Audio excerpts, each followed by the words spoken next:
We are just hours away from a federal government shutting down. It will take place at 12:01 a.m. Wednesday morning. A late night is expected for senators as GOP leaders will bring up both the House-passed continuing resolution and the Democratic counterproposal for votes once again.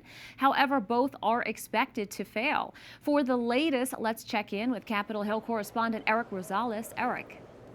Yeah, good evening, Veronica. After the two votes will fail, the Senate is expected to hold a number of show votes to blame the other side and basically to show their political backers what they're fighting for.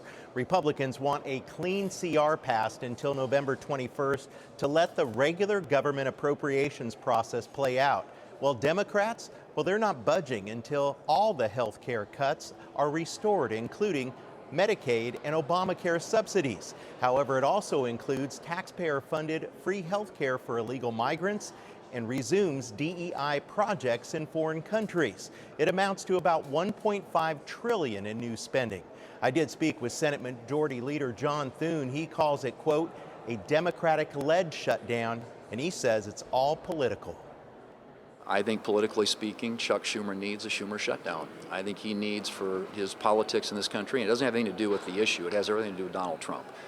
His base hates Donald Trump. They want to see the Democrats resist him at every turn, and even on a simple, straightforward thing like funding the government. Democrats continue their drumbeat that any government funding must include restoring health care cuts. Protect your health care this month. Protect your health care next month.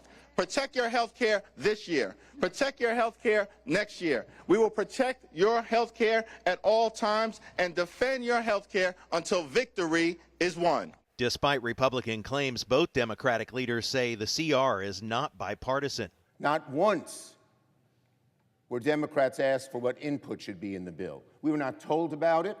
We were not asked about it, etc. Nor did Speaker Johnson talk to Hakeem Jeffries. When a shutdown happens, what closes? Most federal offices, workers furloughed, Smithsonian museums, and U.S. Capitol tours stop. The U.S. federal court system may close by mid-October, and national parks are still TBA. What continues? Social Security, veterans, Medicare and Medicaid benefits, food assistance like SNAP and WIC payments, but they could expire later. Post office operations, TSA and active duty military personnel, but they won't get paid until after the shutdown ends. But it doesn't stop there. The Office of Management and Budget told federal agencies to prepare for potential mass firings in the event of a shutdown. I'd like to see them start combining agencies.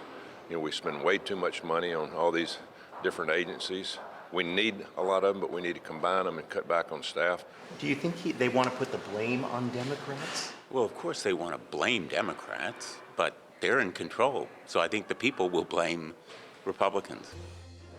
It is interesting. Republican Senator Rick Scott of Florida, he isn't wasting any time taking aim at his own colleagues. He's co-sponsoring a bill that would force lawmakers to forego their paychecks during a government shutdown.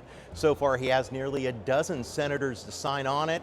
But again, it does appear as of right now that a government shutdown will take place. For how long is still unknown. At the Capitol, Erik Rosales, EWTN News Nightly.